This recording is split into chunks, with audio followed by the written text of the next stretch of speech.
aji alaaji doole ñu ma jënd si aji. ak mais moom muy trois jàmbur moom amoon na question bu mu waroon jox. léegi na dem ci question bi ak Simon. waaw damay ñëw directement si question parce que Simon jàmbur saa Simon daanaka ramassé na lu bëree bëri. waaw ay ramassé na laaj lépp bëri ñu ko waroon laaj yoo xam ne ñëw na si. mais damay ñëw rek si Simon aspect rappeur engagé parce que membre fondateur mouvement Y'en a marre. mouvement bi nga xam ne ñu ngi ko créé janvier 2011. ñu ngi si janvier 2025 ça fait 15 ans 2026 ça fait 15 ans. fukki at ak juróom mouvement boobu moom daanaka biñ créé ku si nekk gis na taxawaay bi nga xam ne amoon nga ko ñu ñëw 2024 en tant que aussi artiste engagé am ñu bëri ñoo xam ne dañ la doon ŋàññi doon la voilà ay commentaires yu négatifs que Simon dafa changé xar kanam man fekkee naa benn rassemblement boo xam ne ñu ngi ko defee woon si BRT bi nekk côté Fass bi nga teewee jël kàddu ñu bëri dañ la doon yuuxoo c'est parce que xëy na li ngeen demoon si palais ànd ak oui invitation président Macky Sall yaa ngi ko doon dox sànq tey boo doon def bilan si 2 années yi nga xam ne ñi fi nekk tey muy tandem Diomaye Sonko amal nañ ko si nguur gi en tant que artiste engagé bi nga xam ne da nga mës a taxaw xeex li nga xam ne moom mooy la mal gouvernance li nga xam ne également mooy la corruption question de 3e mandat coût de la vie et cetera ban tey gis-gis nga am si doxalinu ñi nga xam ne ñoo nekk si bopp nguur gi. waaw mais balaa may ñëwaat ci loolu il faut que ma ñëwaat ci ay parties yoo wax parce que yaa ngi ne commentaire négatif yaa ngi ne taxaw bon ñu yuuxoo man mosuma fàttaliku fu ma taxaw ñu yuuxoo ma. maintenant fàttaliku naa li ma lay wax ni témoin laa si témoin oculaire dama ko fekkee. looloo tax ma ne xam nga nit ki bu ñu la yuuxoo da ngay teg micro wàcc dem sa yoon man mosuma dox ci mbedd par exemple nit ñëw ne ma wax ma kàddu gu ñagas wala gu ñaaw mosuma yéeg tamit fenn ñu taxaw ñu yuuxoo ma. maintenant di nga am tamit ay nit yi nga xam ne bokku leen gis-gis. ñu ñëw fekk benn manifestation ñu am nu ñu fa taxawee nga bëgg ko généraliser xam nga yuuxoo mooy lan jógee fii yuuxoo looloo amoon. non mooy bi ngeen demee woon palais après parce que boobu. kii bu ñu demee palais mosuma yéeg manifestation li ngay wax ni c'est avant c'était durant bu ñu doon def marche pour la libération de Nit Doff. bi ñuy defee ci côté école Kennedy bi. mu ñu def côté école boobu dañoo doxee woon hôpital Abass Ndao Saam rond-point Saam ñëw boobu de maa ngi fa woon de li ma la expliqué sax. boobu kenn il faut bon damay bëgg ñu leer te c'est pas grave même bu amoon c'est pas grave parce que xam nga yaa décidé ne fang mais lenn la ñu mën a wax mooy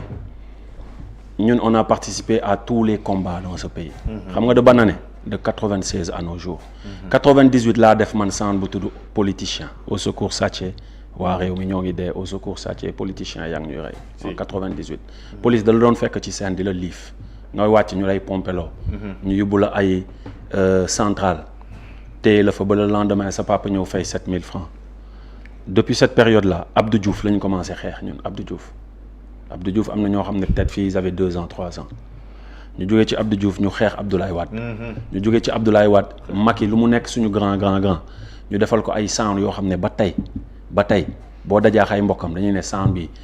moo métti Macky man maa defal lu la neex yaa tey bi may génnee affiche ñu bëri dañu foogoon damay dem rallier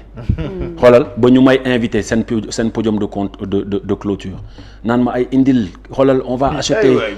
400 000 CD 500 000 CD xam nga teewul bu ñu jugee palais noonu après dañu def sound song Macky parce que nee naa la palais am na ñoo xam ne du ñu comprendre c'est normal boo nekkee ci benn game y a un public qui est là qui comprend pas les enjeux mais yow boo xamee ne kii moo mën a décanter la situation en libérant X Y et Z en injectant temps en apaisant cette tension sociale là parce que li may wax nii xam nga ñan ñoo ko xam ñoom président Bassirou Diomaye Faye ak ñoom Ousmane Sonko bi muy tàng dëgg am na benn groupe bu ndaw bu nekkoon ci suuf bu ñu jógee ci Atepa dem ci Alioune Tine bu ñu jógee ci Alioune Tine dem ci QG Pastef bu ñu jógee QG Pastef dem seeti ñoom Thierno Alassane Niang bu ñu jógee Thierno Alassane Niang dem seeti waa PUR bu ñu jógee PUR dem di rassembler les forces au cas où le gars ne respectera pas sa parole bi ñuy def loolu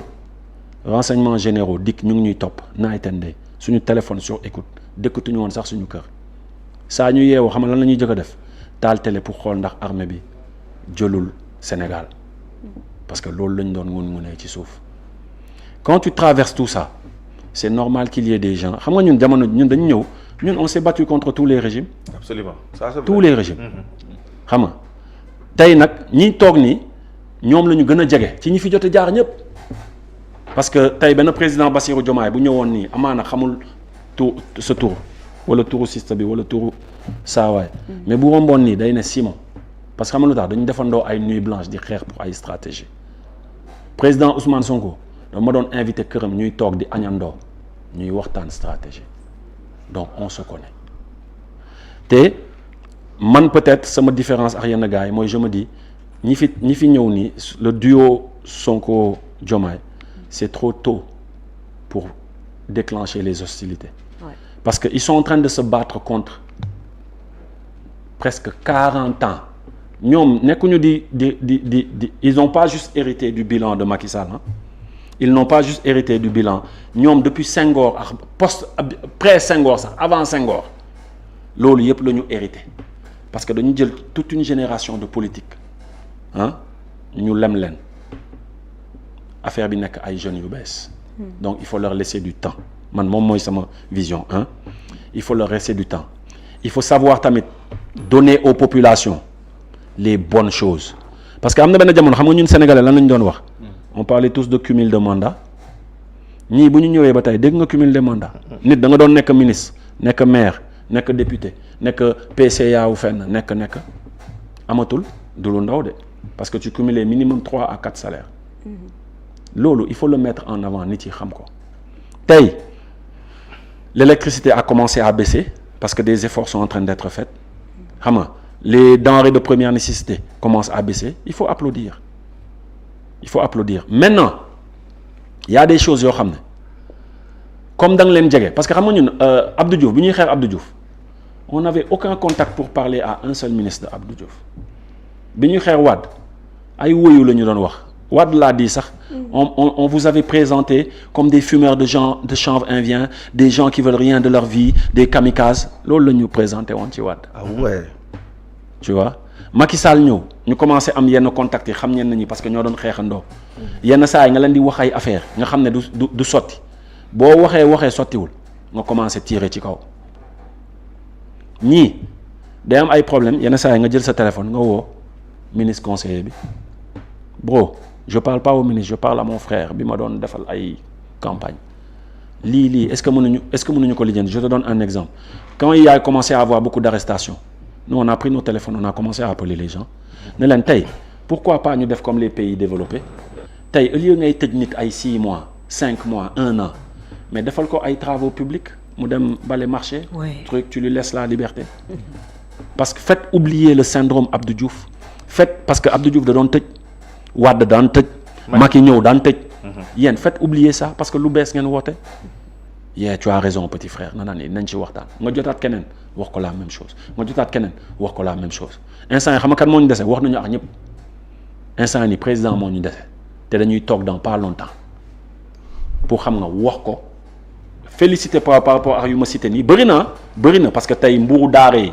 bi ay ADL def personne n'en parle agence de développement local dem di former boo yi nga xam ne dañu doon génn di yelwaan mburu nga yóbbu leen ay unité de boulangerie di leen former ci biir daara bi ñuy defar ñoom seen propre mburu bu ñu génnee mën nañu spécialiser wu sax tijji seen propre boulangerie di jaay parce que tu as su leur amener la formation là-bas et du mburu kese ça sera avec l'informatique avec l'intelligence artificielle ça sera avec la mécanique ça sera avec tous ces trucs mais loolu personne n'en parle parce que amul lacrymogène bu ne boum amul police yu ñëw amul mais il y a énormément de choses qui sont en train d'être faites dans ce pays et benn moment il faut les mettre en avant et encourager ça parce que xam nga lan mooy problème bi ñii bu ñu échoué Sénégal yàqu na kenn dootul gëmmati kenn dootu te xoolal ñii ñëwaat ça sera 4000 fois pire li ñu fiy fekk donc ñii ils ont intérêt à réussir te comme ni leen di wax bu ñuy wañaar seen loxo sax bu ñu leen di étrangler sax pour ñu réussir dinañ ko def en privé pour le faire maintenant bu ñu demee ba en privé ba kenn dégluwuñu ñu commencé déclencher ci kaw comme ça s'est passé mais jamono ji man dama gisagul lu jar déclencher ci kaw parce que gars yi ñu ngi commencé di comprendre di nas di commencer agir daal et on espère que nous commencer 2026 bi ak baisse de l'électricité baisse du carburant ça sera après les denrées ça sera après et yenn arrestation yi tamit xam nga ñu bàyyi gars yi quoi ñu bàyyi gars yi les bracelets sont là il y a d'autres systèmes sax même bu dul bracelet qui sont là donc loolu la ñu nekk di wax ci suuf mais pour l'instant rien à dire quoi. acca ñi ngi bëggee waale aussi Glory Simon qui nous regarde actuellement. yeah Glory ñu koy jàll suñu copain boobu décédé. mu nekk un gars boo xam ne dama ko doon romb sama ginnaaw ko ñoo bokk fi ñu dëkk sa Liberté 6. bokkoon na ak ODD groupe damay fàtte tur bi parfois parce que artiste moo ko jàppe woon laa ko doon xoolee. 50 merci beaucoup. pourtant maa ngi koy gis tey suba rek maa ngi war a woo Seven sax. vraiment mu ne gars bu cool dama man maa koy romb koñ ba ñuy nuyu wante di taxaw parfois bon gis nga yàlla li muy def. yàlla jël na ko. depuis loolu ñëpp a ngi koy defal même CD yi nit ku baax la woon ku dal la woon. yaa Ibou Neuf na aussi qui nous regarde Ibou. depuis la France mais envoyé am na sax question boo xam ne vraiment jox na ma ko et boobu moom nee na ma poser ko question sur genre quand est-ce qu'il compte faire revivre au Mélomane l'émission beneen mélo version actuelle beneen mélo bi xam naa après di nga ci tontu loolu question Ibou la vraiment c'est une très bonne question Zef aussi ñu ngi koy béggee bu baax a baax Kumba dafa mel da nga amoon benn question wala waal da nga bëgg a def benn relance avant may joxaat Malick kàddu gi t'avais une question vas-y oui, vas-y c'était par rapport à engagement bi nga xam ne am nga ko du ma wax politique kase parce que Wally soulevé na point boobu noonu mais panafricanisme ak sa engagement lan moo la inspiré pour que nga mën a di xeex si politique ak si panafricanisme kan moo nekk sa boussole sans oublier Baye Max aussi Baye Max ñu ngi koy nuyu si moom monsieur Baye Max Simon Soldier maa ngi koy ziar maa ngi ziar Simon Soldier yëpp ñoom ñoo gën a sonn quoi chaque jour na album bi génn Baye Max te xamuñu ne man instant yi man dawkatu dépense la damaa bëgg a nu ñuy waxee immeuble Ferdinand Coly immeuble Sadio Mané ñuy ne gratte-ciel aussi moom si foofu lañu tollu jamono ji mais mu ngi ñëw mais pour revenir à ta question grand yi la ñun ci Positive Black Soul lañu dégg ñuy wax la Nubie ñuy intéressé wu ci Égypte antique ñu xam ne ndekete du tubaab yi ñoo créé ay théorème de Thalès ndekete du tubaab yi ñoo njëkk a teg seen tànk Amérique du truc donc ngay découvrir yooyu yëpp après da ngay xuus di wut ay livres parce que grand yi la tu vois grand yi la ñoom ñooñu indil cette appartenance quand daara ji je me rappelle Nongo mu ngi koy raconté ne benn jour bu ñu ko nee nu mu tudd gars yi ne bu mu la Nongo gars yi dañu doon ree parce que c'était sénégalais tu vois ay daara ji c'était sénégalais parce que temps yooyu lan moo xew ay black ay positif ay ay xaw ma Al Capone ay waay yow xam nga rek yëfu ñàngalu rek quoi mais ñoom dañu ñëw vraiment avec cet ancrage de patriotisme bi nga loo tax patriotisme c'est pas que politique quoi il faut que nit yi di ko bàyyi xel et à chaque fois di ko bàyyi xel et à chaque fois loolu lay rappeler gars yi grand yi daal seen ay sound nous parler de Lumumba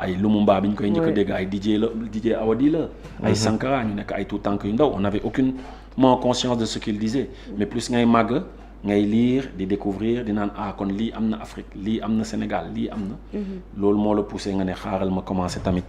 def dans le panafricanisme di wër dëkk yi di xamal gars yi ne Afrique def na lu bëri du tubaab yi kese pour tamit ndaw ñi ñu décomplexé wul mooy li may def saa yi ma defee conférence ci lycée wala ci université yi loolu laay terminer je leur dis que aujourd'hui quand je vous parle de Cheikh Anta Diop c'est pas pour vous montrer que je maîtrise l'histoire de Cheikh Anta Diop mais c'est pour vous dire que Cheikh Anta Diop nous vient du fin fond de Ndiarème tu vois du fin fond de Ceytou bi nga xam ne amul woon jamono yooyu internet nu mu amee nii réseaux sociaux yi amul woon moteur de recherche amul woon intelligence artificielle et pourtant malgré qu'il vient du fin fond de Ndiarème il a impacté le monde bibliothèque universitaire boo dem ci àdduna bi di nga fa fekk ay ouvrages Cheikh Anta Diop si quelqu'un qui vient de Ceytou à une période où il n'y avait pas tout ce que lu ma cité nii internet réseaux sociaux moteur de recherche intelligence artificielle n'importe quel jeune bu ñuy seetaan am outil yooyu il peut aussi impacter le monde malgré que occidentaux yi def nañ le tout pour décrédibiliser exactement Cheikh Anta Diop il a tenu bon il a tenu bon il s'est battu et c'est de l'abnégation donc loolu nga la leen di transmettre pareil Aline Sitoé Diatta nous vient du fin fond de